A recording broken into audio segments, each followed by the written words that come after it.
Muy buenas noches a todas, a todos, a todes. Bueno, Araceli, como siempre, es un placer tenerte en nuestra provincia. Y hoy pensaba en este momento y decía que es una muy buena oportunidad para agradecerte fundamentalmente todo lo que haces por nuestro peronismo, por traernos a la memoria de manera permanente a Evita y a Perón y hacernos volver a leer y a releer para refrescarnos la memoria tan importante en estos tiempos.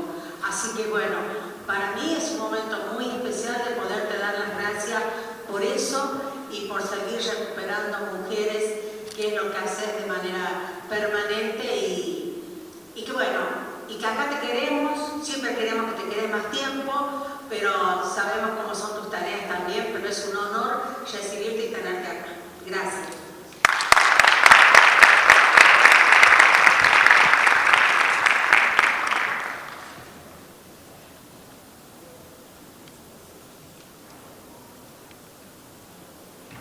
Bueno, muy agradecida a las compañeras, siempre tan generosas y cariñosas.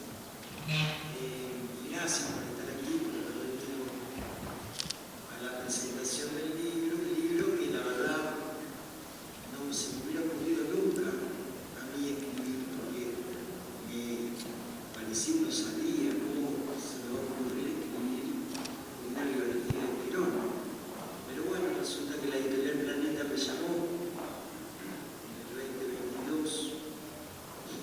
Me había visto en un reportaje que me había hecho Rep en la televisión pública y era un programa que Rep preguntaba y Rep contestaba y ahí me preguntó el peronismo y bueno, yo hablé un poco de eso y entonces la editorial me llamaron y me dijeron: parece que tiene que ser vos la que escriba esta nueva biografía, porque en el 2024 se cumple el 50 años de la muerte de Perón. Yo dije, la verdad, hay un montón de biografías de Perón, sobre todo las más famosas de extranjeros. Pues saben, por supuesto, Galazo, Don Chávez. Y dije, bueno, déjenme pensar a ver si encuentro un hilo conductor distinto que me permite escribir algo diferente, porque escribir lo que ya está escrito no lo iba a hacer. Y bueno, pensando, encontré un hilo conductor que es el modelo argentino para el proyecto nacional. El último documento que Perón presentó el 1 de mayo de 1974, 2 meses antes de morir, y que en verdad lo dejó como su herencia para el movimiento. Y extrañamente nadie se lo tomó muy en serio. Digamos, después de su muerte quedó cajoneado, después vino la dictadura. Hubo algunas ediciones militantes, clandestinas, pero estaban incompletas, le faltaban partes. Después vino el regreso a la democracia. En esos tiempos la renovación peronista muchas comillas no le dio. La primera edición oficial fue la de los 90 de Carlos Menem, que fue cuando además fundó el Instituto Nacional de Investigaciones Económicas Perón, que todavía obviamente está, que preside ahora la compañera Lucía Corpachi. Pero al de Menem también le faltaban partes.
del siglo XXI, con esta mirada desde ahora,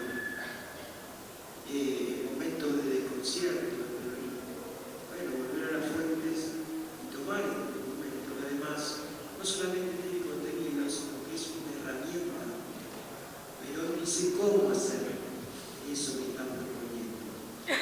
Lo que dice fundamentalmente es que entonces estaba viviendo la etapa del continentalismo, que después iba a venir una etapa del universalismo, que estamos viendo ahora.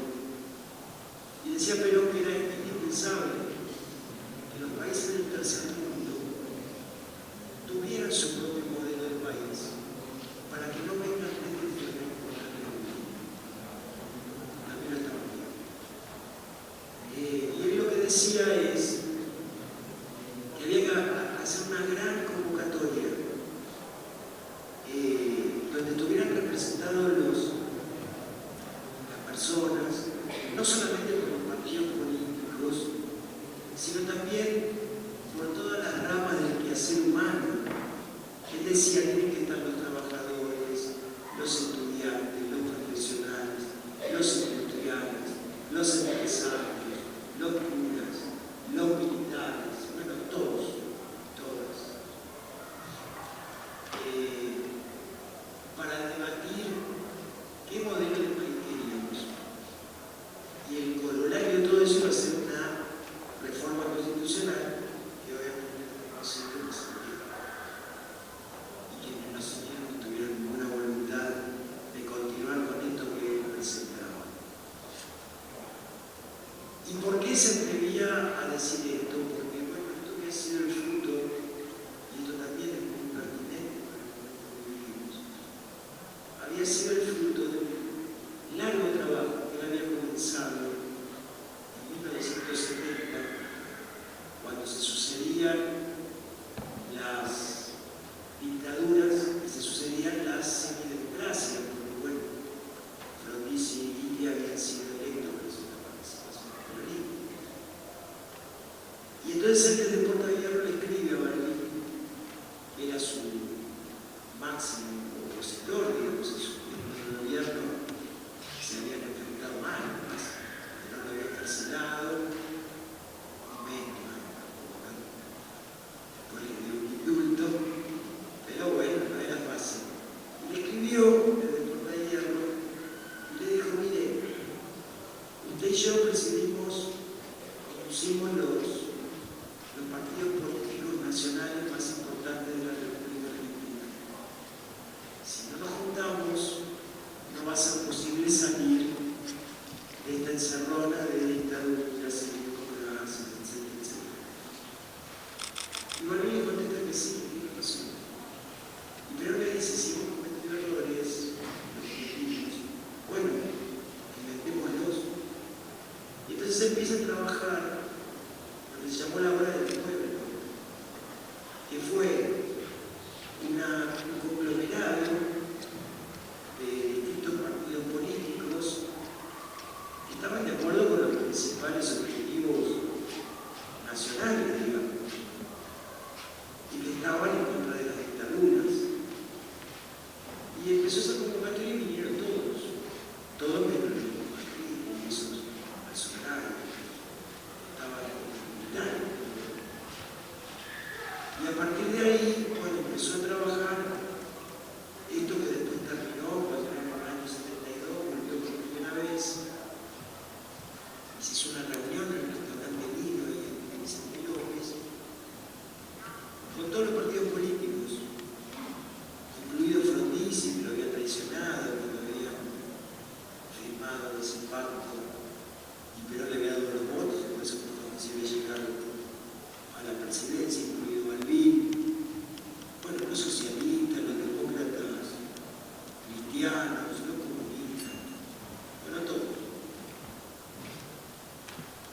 Y con este bagaje que, bueno, que no puede ser candidato, porque Lanuse había puesto una cláusula que decía que no podía ser candidato el que no residiera en la Argentina antes de fines de agosto de 1972, pero murió el 25 de noviembre. Lanuse soñaba con un gran acuerdo nacional, se lo llamó GAN, al que nadie le respondió, salvo sus admiradores, digamos, unos pocos. Y bueno, ahí sí fue la elección de Campo, de cuando luego regresó Perón, Campo la renunció, pero llega a la presidencia con el 62% de los votos. Porcentaje más alto que se hubiera sacado en las elecciones en la Argentina. Sin embargo, cuando Perón hablaba, decía, nosotros tenemos el 80% de los votos. Y era porque también contaba lo de Balbín. En verdad, él soñaba con que Balbín fuera su vicepresidente. Y Balbín no le disgustaba la idea, solo que tenía oposición interna en su propio partido, sobre todo los jóvenes.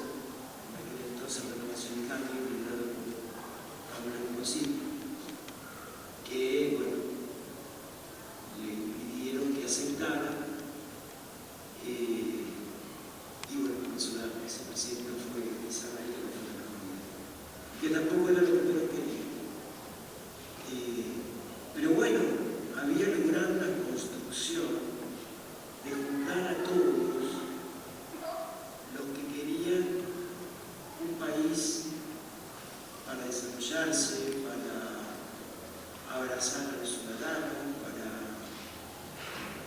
volver a hacer esa rueda virtuosa que hizo siempre el peronismo, aumentar los salarios, aumentar el consumo, aumentar la producción, se aumentaba la producción, aumentaba la importación y también aumentaba más los puestos de trabajo. En esa rueda virtuosa lo logró en sus dos primeros gobiernos, lo intentó en el tercero y no le alcanzó mucho tiempo. Entonces me pareció bueno contar eso, porque esa herramienta sigue estando a disposición. Solo es cuestión de tenerla, actualizarla, pero la herramienta sigue vigente, tal como lo planteó el general. Y la otra idea rectora que me impulsó a hacer este libro, creo que la primera mujer que no la razón de valor, fue tratar de explicar cómo Perón hizo lo que hizo, de dónde sacó las ideas que sacó, y contarlo con el contexto de la historia. Digo, a ver, cuando somos más grandes estamos acostumbrados a decir, bueno, sí, Perón nacionalizó el Central, no lo nacionalizó, lo nacionalizó Farrell a pedido de Perón cuando ya Perón estaba electo, era presidente electo. Pero bueno, hablamos de eso, hablamos del banco mercante, hablamos del IAPI, el Instituto Argentino para el Intercambio, hablamos de la nacionalización de los ferrocarriles, bueno, de todas las cosas que hizo. Pero no lo vemos en contexto. Y la verdad que haber nacionalizado el Banco Central fue clave para poder hacer lo que hizo. Y entonces yo cuento en el libro cómo es la historia del Banco Central. Cómo era que el Banco Central tenía mayoría de capitales ingleses y que el Estado, a pesar de haber puesto dinero para hacer el banco, el Estado argentino quedaba en minoría a la hora de decidir. Por lo tanto, la moneda, por lo tanto, los créditos, por lo tanto, todo eso no estaba en la decisión nacional, sino en la decisión de los capitales ingleses, que eran los que se enriquecían con nuestra producción. ¿Cómo fue fundamental el tema del IAPI? Porque el IAPI, más o menos sabemos que se encargaba de comprar la producción de determinados productos a todos los productores, pagando su precio justo, y luego, como Estado lo negociaba en el exterior, entonces sacaba mejor precio. Pero también se lo compraba a las grandes cerealeras.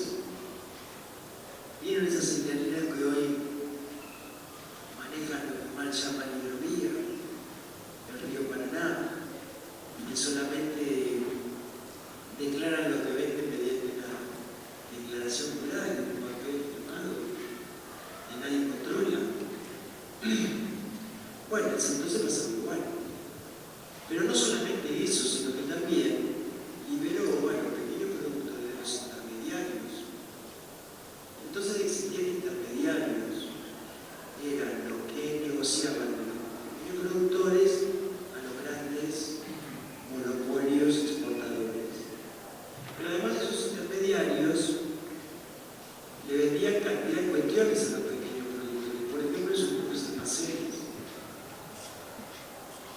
Y por lo tanto el pequeño productor terminaba con el intermediario cambiando la plata. Yo conté una anécdota en el libro de Coronado Ramos, que también formó parte de ese gran conglomerado de la del pueblo. Y contaba una anécdota que a mí me causó mucha gracia, porque gracias por no llorar, porque así pasaba. Cuenta que había un pequeño productor que le pagaba mensualmente al intermediario, y el intermediario negociaba su comisión. Y entonces hacía una lista, era italiano el intermediario, hacía una lista y decía por tal cosa, y iba poniendo la plata. Y en uno de los ítems pone persicola. Y este pequeño productor pagó años la persicola. Un día se le ocurrió preguntar qué es la persicola. Y el tano le contestó: ay, no, eso es persicola. Persicola no va. Dice, por si pasa. Y el otro le había estado pagando la persicola. Bueno, de todo eso liberó Perón con su IAPI. Además, los productores cobraban en el Banco Nacional de sus pueblos y cobraban rápido, no es que cobraban. Por lo tanto, podían reinvertir otra vez para la producción. Pero además de esa diferencia que ahora se quedaba el Estado y no las grandes ideas, es de donde Perón sacó para poder hacer todo lo demás. Y entonces pudo nacionalizar los ferrocarriles, pudo nacionalizar los servicios públicos, pudo crear fuentes de trabajo, pudo hacer el gasoducto Comodoro de Rivadavia, que le cambió la vida a los hombres y las mujeres comunes del pueblo, porque traía el gas desde la Patagonia hasta Buenos Aires y en el camino iba pasando por todos los pueblos. Y entonces las familias dejaron de usar las cocinas a leña o a queroseno y empezaron a usar cocinas de gas. Y ahí apareció Doña Petrona. Los más grandes se tienen que acordar. Vamos al libro de cocina, porque la empresa que fabricaba las cocinas la contrató para enseñar, sobre todo a las mujeres, cómo usar las cocinas de gas. Y entonces aparecieron las heladeras. Y entonces las familias dejaron de comprar la barra de hielo que compraban. O de comprar poquito porque no se podía conservar la comida. Y le fue cambiando la vida al pueblo con esas cosas. Ya le había dado Caminarco, ya había dado la formación de paz. Y las familias empezaron a vivir de otra manera, con planes de vivienda, que no se las regalaban, las familias las pagaban con su trabajo, y con el tema de la educación, y con el tema de la creación de escuelas, y luego con la gratuidad universitaria. Entonces los hijos de los trabajadores y trabajadoras empezaron a ir a la universidad. Y la vida del pueblo mejoró. En 2 años, del 46 al 48, logró la plena ocupación. Y eso le mejoró la vida del pueblo. Y eso es lo que hizo que el pueblo lo amara y siga guardando en su memoria todavía eso. Porque más allá de una revolución cultural, política, económica, Perón hizo una revolución cultural. Y esos valores se inculcaron, los guarda en el corazón del pueblo peronista, pero también los gorilas. Con eso es que se pelean. No es casual que el actual presidente diga que la justicia social es una aberración. Le guste o no, él adentro tiene que la justicia social corresponde. No le gusta, es otra cuestión. Pero así con todos los derechos, lo mismo cuando el anterior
principio populoso, digamos. Y en los barrios los pibes te decían, yo no tengo futuro.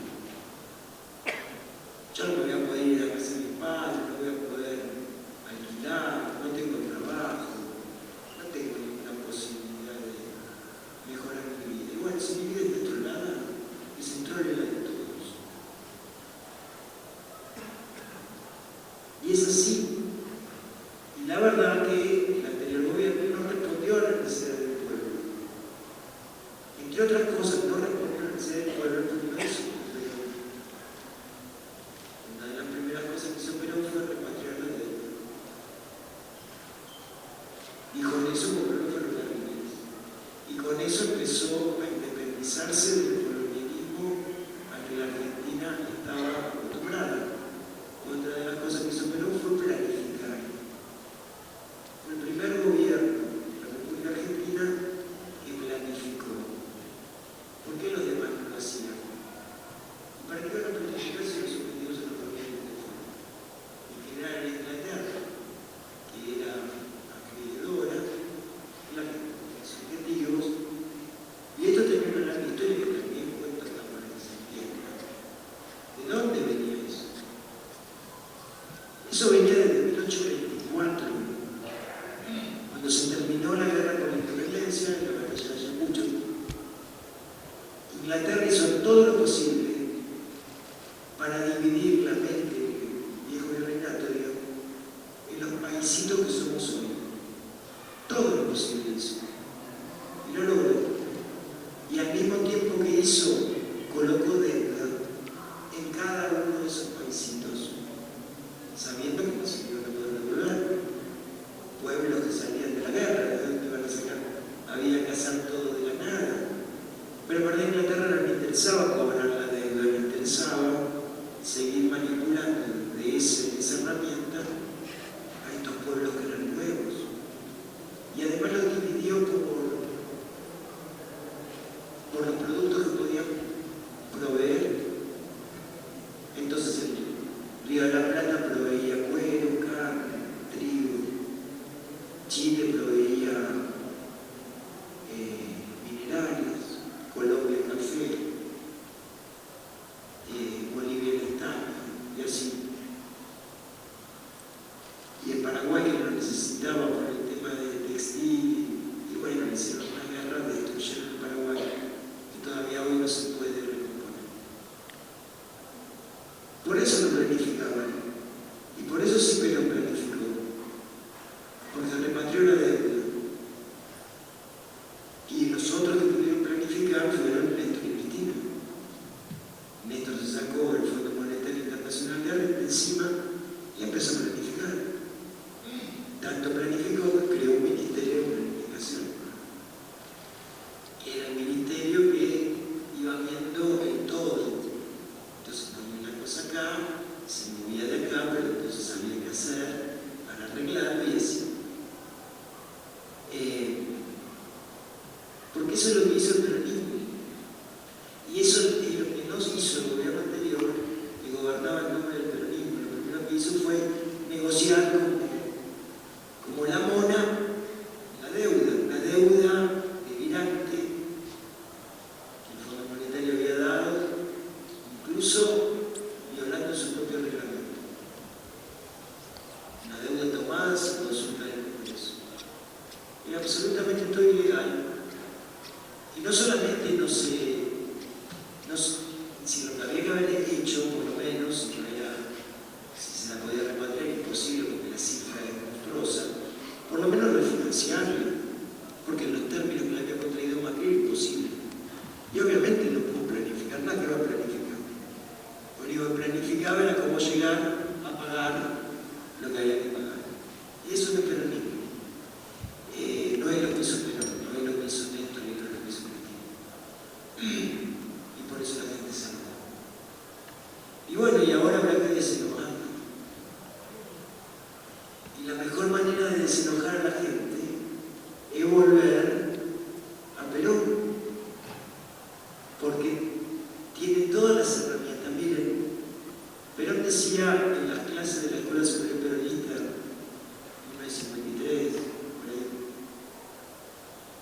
enseñaba y le decía, miren, el peronismo no es un partido político, no es el peronismo, es el justicialismo. El justicialismo no es un partido político, el justicialismo es una nueva filosofía de vida, simple, práctica, popular, profundamente cristiana y profundamente humanista. Y lo explicaba. Dice simple, porque el pueblo lo entiende. No son grandes elucubraciones teóricas con palabras difíciles que el pueblo no entiende. Sintetizaba cuál era la función del gobierno, la felicidad del pueblo, la grandeza de la nación. Y el pueblo entendía eso, pero sobre todo lo entendía porque lo estaba viviendo, se le mejoraba la vida. Práctica, porque el peronismo, decía Perón, el justicialismo, insta a la acción.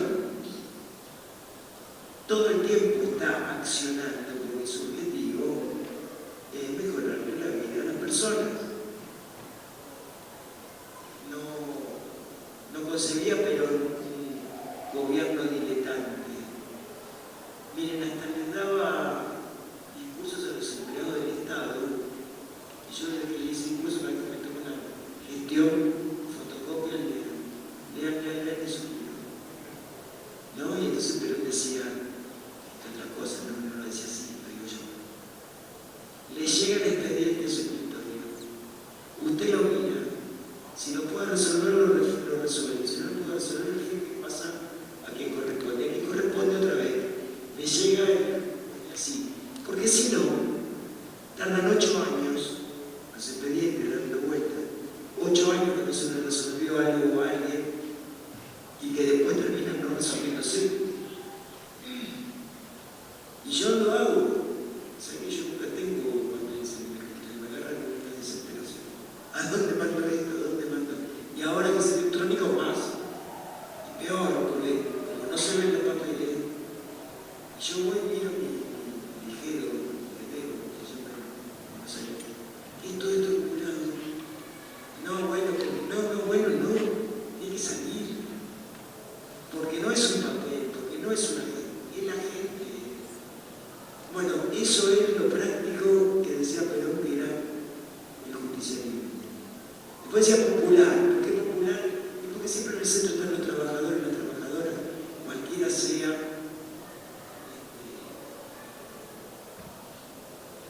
la característica o el trabajo que tenga. Bueno, profundamente cristiano, porque toma los valores del cristianismo, solidaridad, hermandad, igualdad, todo eso. No es que hay a misa, sino que son esos valores filosóficos que son intrínsecos. Cuando hablo y compañeras y compañeros me hacen dar charlas de esto, y yo les digo, miren, es fácil, no es difícil. Siempre al lado del más débil. No te equivocas. A veces sí te equivocas. Por ejemplo, a mí me dio pena que pasa cuando está en mi ley, me preguntó si sabía lo que era el género. Y yo dije, ¿por qué haces así? Oye, esto me pasé de rosca en peronismo, porque en ese momento el más débil era ese, le daba un pavo ahí, no sabía contestar, y a mí me daba lástima que lo sobrara, digamos. Bueno, pero salvo eso, siempre el lado más débil, imposible equivocarse.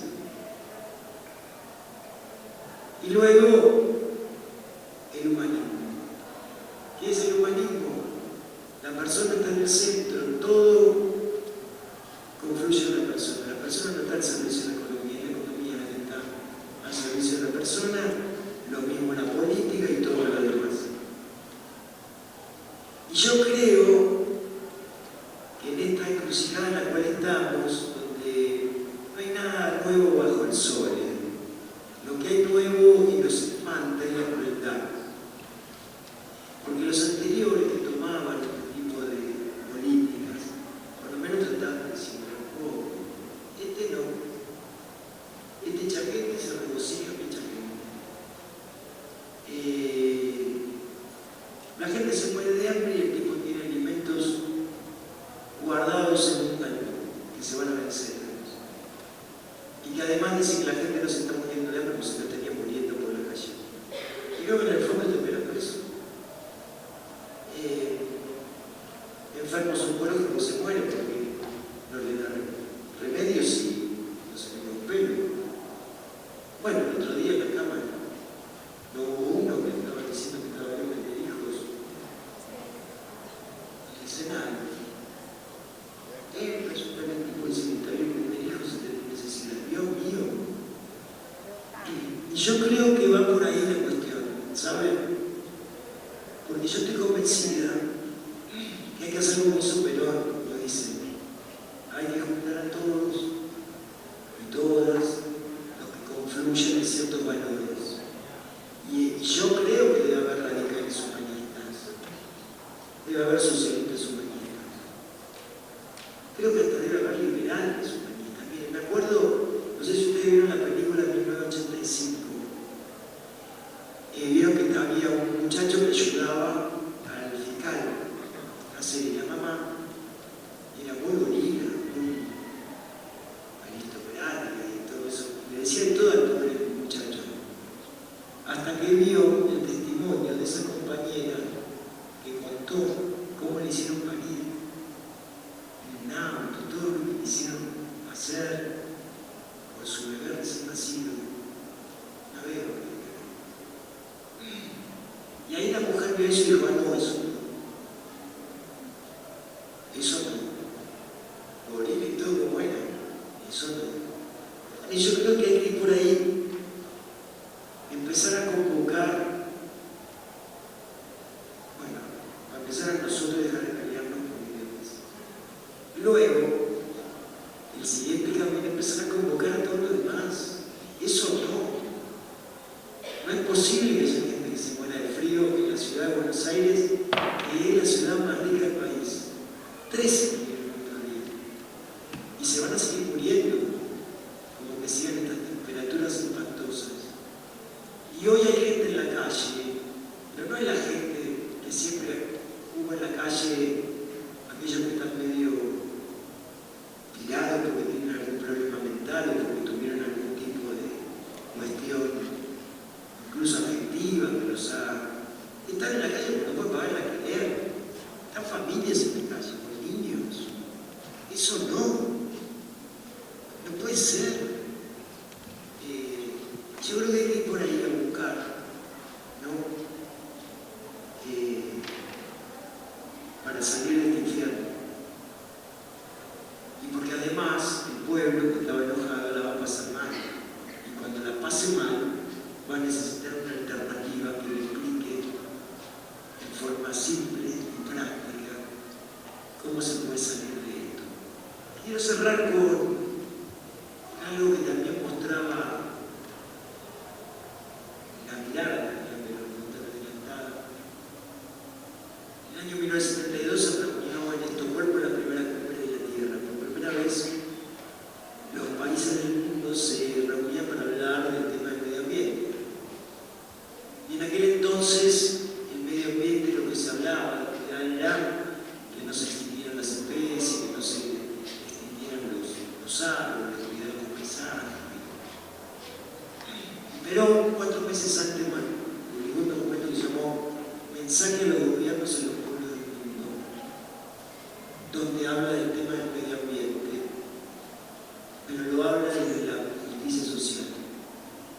Entonces dice que hay que parar con el consumismo loco, que muchas cosas que el ser humano inventó fue para mejorarse la vida, pero resulta que eso también tenía consecuencias que en un punto la empeoraron. Entonces ponía el ejemplo del automóvil, que si bien te aceleraba la movilidad, también te emporcaba el aire y cómo es, se producían aglomeraciones en las ciudades y el ruido y bueno, todo eso. Y entonces él decía que el tema del medio ambiente no era un problema, sino que era el problema. Y que había que resolverlo no por una cuestión de paisaje, no por una los animales que también las tenían, sino por una cuestión de evitar que la humanidad muera de hambre. Van a morir de hambre, sobre todo en los países del tercer mundo, porque los países del primer mundo viven de primera costa de los recursos del tercer mundo. Lo estamos viendo ahora. Y decía cosas como, por ejemplo, usar nafta sin plomo. Eso decía en el 72, en Argentina se dejó usar la nafta sin plomo en el 83. Y decía que había que hacer una revolución mental para eso. Parar con el consumismo y hacer una revolución mental para darnos cuenta que muchísimas de las cosas que usamos no nos son indispensables. Y además advertía con la idolatría de la tecnología. Y decía, la tecnología es importante, pero guarda con idolatrarla, porque también debe estar al servicio de las personas. Y decía cosas como estas: en breve se van a cortar las telas con láser. Y las personas van a comprar por televisión y van a pagar con medios electrónicos. ¿Me pueden explicar cómo es posible que este hombre, en un tiempo donde no existía el internet, no, y la televisión eran esos cosas grandotes, blanco y negro, que hacía la raya, viste, que para verla alguien se subía a la terraza y movía la tela, y de abajo le gritaba, no, va para allá, no, va para acá. Bueno, y que no había tarjetas de crédito, había, pero la usaba la gente que tenía mucha plata, de moneda de uso popular, como hoy. Bueno, pues él hasta eso. Y entonces, cuando llegó a la tercera presidencia, creó la primera Secretaría de Recursos Humanos y Medio Ambiente, la primera de la Argentina, por supuesto, y de la América del Sur también. Y quiso que hubiera una mujer al frente. Y ahí apareció Yolanda Ortiz, que era una científica demócrata cristiana, especialista en estos temas, y que Yolanda vivió muchos años, hasta fue asesora, creo, en el tiempo de Néstor y Cristina. Y le preguntaban a Yolanda por qué Perón no había dicho una mujer. Y Yolanda decía porque le había quedado la impronta de vida, ¿no? Y esa tarea enorme que había hecho con la fundación. Pero además, Perón decía que para hablar del medio ambiente, que insisto, no es un problema, es el problema, decía Perón, había que tener una mente amplia. No como la de los varones que se enfocan en compartimentos en blancos. Eso, brillante, pero no enfoca. Y si lo sacaste de ahí, las mujeres decían, pero teníamos eso. Vieron que las mujeres, como estar 10, hablar a 10 juntas, no sé qué. Bueno, viste que nos entendemos. Bueno, peleamos, pero nos entendemos peleando. Hoy estamos en una reunión y estás pensando si tenés carne en la heladera, que se habrán ido a buscar al chico a la escuela. ¿No? Tenemos esa capacidad. Bueno, y Perón por eso decía que quería una mujer. Yolanda no la pasó bien, fue la única mujer del gabinete y además se peleó mucho porque estaba en el Ministerio de Economía, la metieron ahí, se peleó mucho con Herbert, los economistas, entonces que le decían que por eso perjudicaba la producción, no decían que se enamoró. Yolanda siempre concluyó diciendo que Perón no le entendieron, ni siquiera le llegaron a entender el enunciado del medio ambiente. Y lo último, cada afirmación de este libro tiene una cita. Este libro tiene más de 550 citas. ¿Por qué hice eso? Porque en el prólogo pongo, la verdad que soy peronista y soy feminista, para que el lector sepa cuál es mi punto de vista. Pero al mismo tiempo soy historiador, así que eso no lo pongo en el prólogo, pero lo digo acá.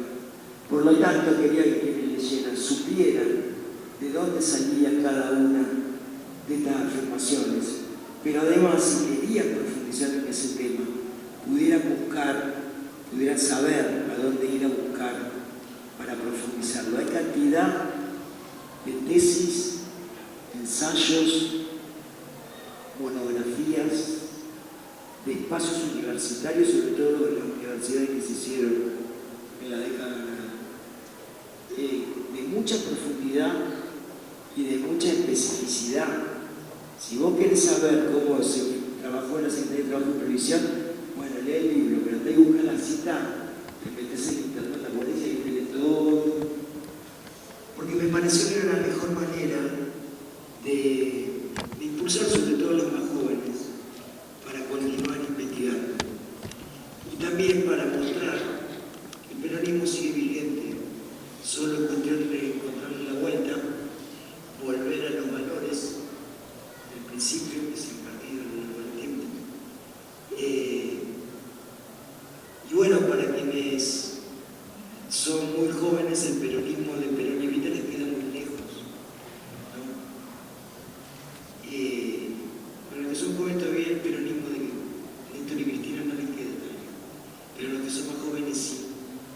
Y entonces una forma de contarles que cuando se gobierna, bueno, ustedes lo saben aquí en esta provincia, cuando se gobierna con principios peronistas, y aún teniendo dificultades, los resultados son otros. ¿Por qué?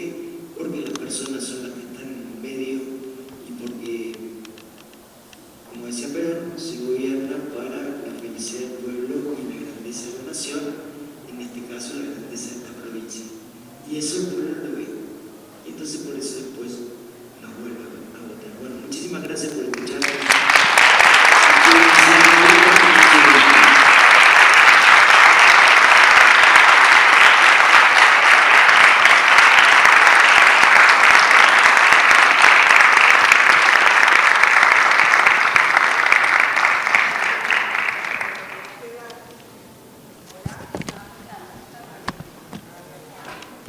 Nos quedan 10 minutos, no sé si alguien quiere hacer preguntas, pero ese tema de la cita a mí me interesó mucho porque le hacemos decir tantas cosas a Perón cuando no sabemos quién lo dice, como lo dijo Perón, decimos a veces.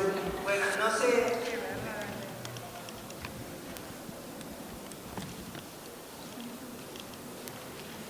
Sí, buenas noches, muy interesante su libro. Una pregunta, consulta como investigadora. Se habla de que el peronismo en general tuvo 5 planes quinquenales y se aplicaron 2 o 1 y medio, el primer plan quinquenal y el segundo plan quinquenal hasta el 55. ¿Qué hay de verdad que existían 3 planes quinquenales más? Eso siempre nos quedaba con el planteo que se hablaba de. Por ejemplo, en unos planes quinquenales, General Perón entregaba en el año 47 las viviendas con la conectividad por teléfono. Y eso se permitió que esa misma vivienda, luego de 25 años, en la clase media argentina se pudo crear teléfono, se pudo instalar teléfonos con viviendas con 30 años de antigüedad que tenía una mirada en desarrollo hacia adelante de este país. Y eso es lo que se ataca al peleador. No hubo un primer plan quinquenal que sí, por supuesto, incorporaba. Es muy interesante eso del plan quinquenal, porque ustedes saben que cada una de las medidas que estaban en ese plan quinquenal, que era fruto de esa planificación, venía acompañada con la ley correspondiente. Y eso se presentaba en el Congreso y se aprobaba. Hubo un primer plan quinquenal, después hubo un segundo plan quinquenal, que no se terminó de aplicar, pero lo derrocaron. Y después hubo un plan trienal en el 73, que bueno, tampoco se terminó de aplicar porque se murió. Pero en esos planes es impresionante ver cómo cada ministerio, Carrillo, por ejemplo, el de salud, en el primer plan quinquenal, el detalle era tal que estaba enunciado en los hospitales que se iban a hacer, en dónde se iban a hacer, por qué se tenían que hacer ahí, cuántas camas iban a tener, cuántos profesionales se necesitaban. No, realmente era de una, y la ley correspondiente para que se aprobara. Era de un trabajo tan minucioso que bueno, se entiende entonces cómo fue posible que en apenas 2 años, en 47 y 48, empezara a funcionar la cuestión. No, pero hubo 3, 2 quinquenales y 1 trienal. Sí, buenas noches. felicitar en primer lugar por venir a nuestra provincia, netamente peronista, por supuesto. Coincido plenamente en los lineamientos tan, a pesar de 78 años de peronismo, lo que hizo tan didáctico y tan metódico, y muchos ya lo llevamos impregnado dentro de nuestro corazón, en nuestra actividad política militante, tocando los puntos más importantes.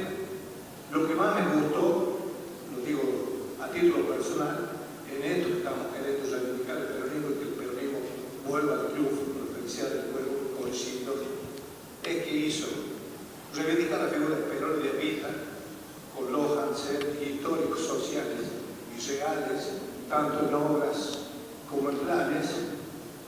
Habló de la década ganada, y ya sabemos cuál es, reivindicó la figura de Cristina y de Neto, pero no usó en ningún momento dos palabras que a los peronistas nos tienen confundidos, y es un poco lo que nos divide. No habló nunca de menemismo ni habló nunca de kirchnerismo. Eso me gustó. Bueno, muchas gracias. Es que no entiendo yo la diferencia. Yo, cuando me dicen, usted es kirchnerista, bueno, yo soy peronista, y por esa misma razón soy kirchnerista, digamos. Tengo mis años, por lo tanto yo existía antes del kirchnerismo. Entonces era peronista. Pero la verdad que yo no veo la diferencia. Digo, se tomaron las mismas banderas, se gobernó de la misma forma y se obtuvieron los mismos resultados. Sí, es así.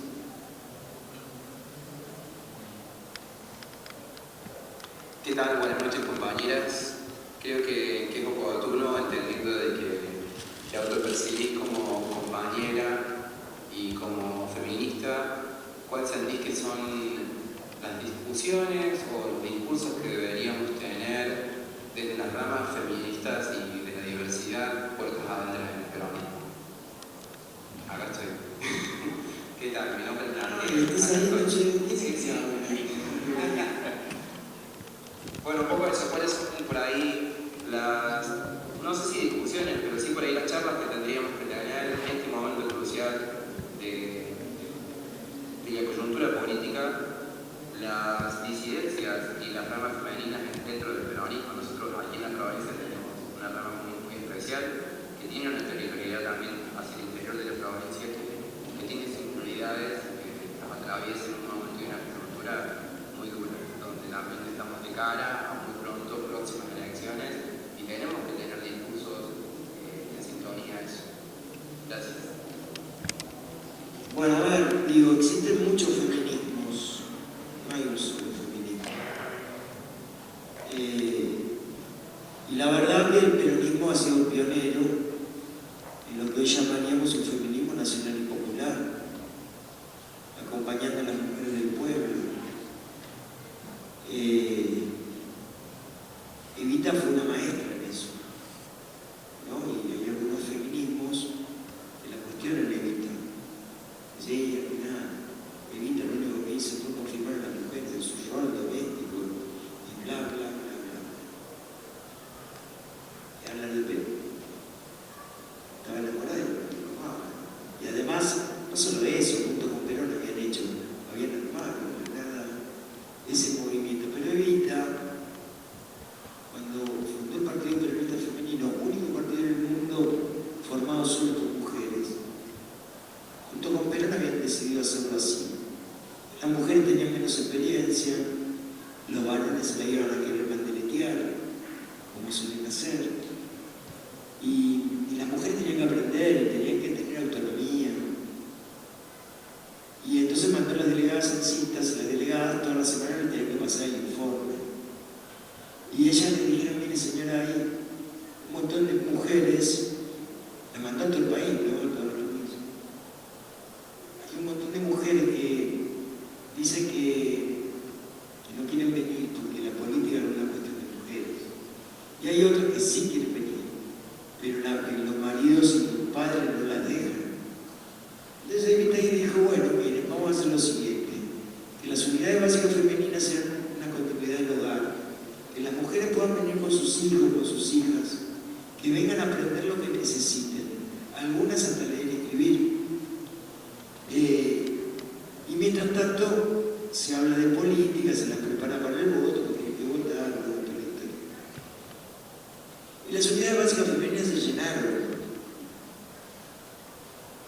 ¿Por qué logró Evita eso y por qué no lo lograron las socialistas? Alicia Moró, Cecilia Grierson, bueno, todas esas anteriores compañeras que además daban la vida. Julieta Lateri, la verdad. Daban la vida por eso. ¿Por qué no lograron ser populares? Porque no eran populares. Porque no acompañaban la vida del pueblo. Y lo que hizo el peronismo fue eso, hablarle a las mujeres del pueblo. Siempre cuento cuando escribí la biografía de Julieta Lateri. Julieta Lateri en 1919 fundó un partido político que se llamó Partido Feminista Nacional. Ella era la única candidata. Pero bueno, se ponía a pelear con los varones, se presentaba en elecciones generales, valiente la compañera, la votaban los varones, digamos, y ella daba conferencias de propaganda. Bueno, cuestión que cuando yo escribo esto, mi abuela estaba viva. Mi abuela había nacido en 1901, por lo tanto yo le pregunté, en 1919 ella tenía 18 años. Mi abuela era sirvienta, limpiaba casa. Le digo, abuela, ¿vos te acordás de Julieta Lateri? Y me dijo, ¿quién? Le digo, esa mujer que se presentaba en elecciones, salía en los diarios, le daba conferencias de propaganda, como se llamaban entonces. Y mi abuela me miró y me dijo, nosotros no leíamos los diarios.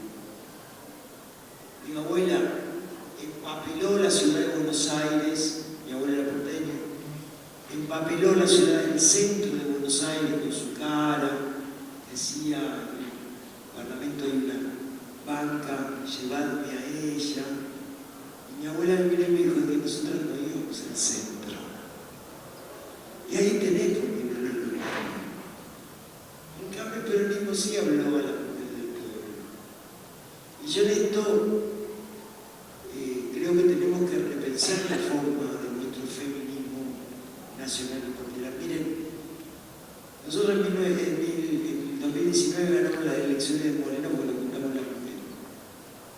Y dijimos, queremos que haya paso, nos decían que no, porque el intendente era nuestro. Pero el pueblo estaba enojado con ese intendente, se había muerto Sandro Rubén, dos docentes que habían explotado la escuela, y el intendente no había ido a abrazarse familia. El pueblo de Moreno estaba enojado. Y yo me acuerdo que le decía a mis compañeros del Instituto Patria, que me decían que el candidato era ese intendente, miren que vamos a perder. Yo les digo que el pueblo está enojado. No. Bueno, se lo digo, en un momento en que mire, yo me voy a ir a trabajar con Manuel Fernández, que es la que de las mujeres que estaban en esa lista medía mejor para ser intendente. Y le ganamos aún al intendente que tenía toda la fierro, toda la plata, todo. 7 listas me pedían. Y volvimos a reelegir ahora por más del 60% de los votos. Y yo me acuerdo que en aquel tiempo estaba todo el discurso del tema del aborto. Y en Moreno hay muchas mujeres en los barrios que son evangelistas y que no estaban de acuerdo, pero porque tienen esos principios religiosos, morales, de no saber por qué. Y me acuerdo que nos juntamos con Mariela y dijimos, dejemos de joder, no usemos más el pañuelo verde, no porque no estemos de acuerdo, porque nosotros sí estábamos de acuerdo, sino porque le planteamos contradicciones a estas compañeras, que en los barrios, cuando alguna compañera hace un aborto clandestino, como eran entonces, y está mal, la van todas a ayudar. Nadie pregunta si el pañuelo verde, el pañuelo celeste, se ayuda. No planteemos esa contradicción así, porque así está mal planteada. En todo caso, hablemos de la solidaridad y expliquemos que quienes tienen otros principios, tienen el derecho a ejercer el principio que les parece y tomar la decisión que les parece. Y la verdad que no tuvimos esa pelea encarnizada que hubo en otros lugares. Pero no la tuvimos porque nosotros que somos mujeres, muchas de nosotras de acuerdo con la interrupción voluntaria del embarazo, teníamos también la amplitud y la sororidad, la hermandad, como decía Mina Seco Colmán, de comprensión y de ver la realidad de otras compañeras. Y el feminismo tiene que ver con una cuestión de igualdad, pero no una cuestión de igualdad que seamos iguales hombres y mujeres, porque no lo somos. Gracias a Dios hay una aburrimiento. Pero sí de paridad, que tenemos que tener las mismas oportunidades, que tenemos que tener el mismo respeto. Y eso no es más que justicia social. Sin justicia social no hay feminismo.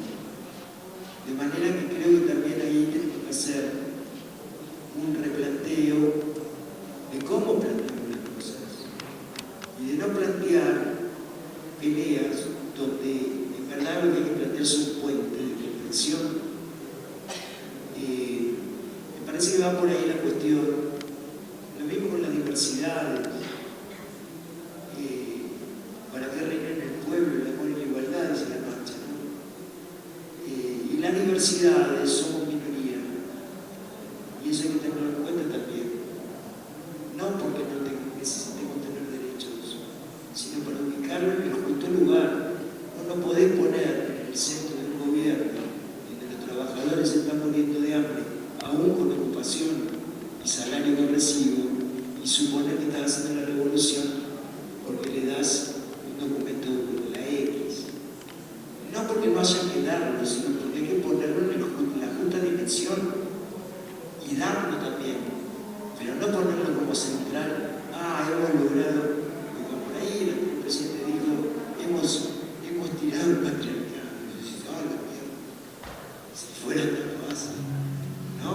Yo creo que esas cosas hay que discutirlas, hay que debatirlas, hay que ponerlas en su justo lugar, para que todos y todas y todes tengan los derechos que corresponden, pero no exagerar ni sobredimensionar, porque eso también enoja al pueblo. Yo he decidido, por ejemplo, ¿cuántos X hay? Encima el X que recibe el documento diciendo que siento X. Bueno, además eso. Pero digo, ¿cuántos X hay? No sé. Tampoco tengo idea. Ponele 100.000. ¿Cuántos trabajadores y trabajadoras cobrando un sueldo de miércoles hay? Millones. Bueno, viejo. Dimensionemos y demos a cada uno el lugar que corresponde.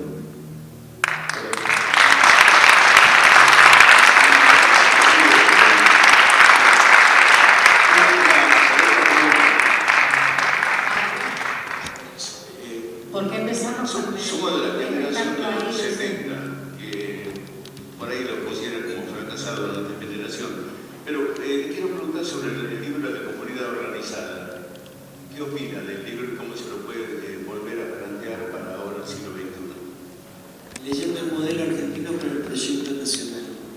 No es más que la actualización de la comunidad organizada de 1949 a 1974. Solo que la comunidad organizada, ustedes vieron que no es fácil de leer, porque es un texto preparado para el Congreso de Filosofía. Entonces te pasa por todos los filósofos de la vida, desde el inicio de la humanidad, y se hace complejo. Igual nada se lee, pero tiene una forma de escribir muy simple, muy clara y a la vez muy atractiva de leer.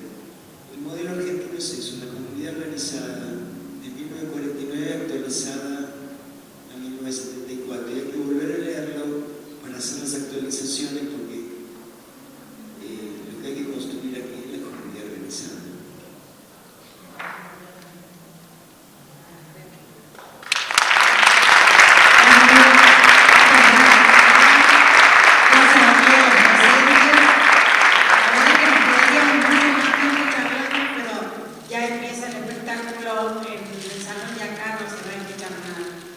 Bueno, muchas gracias.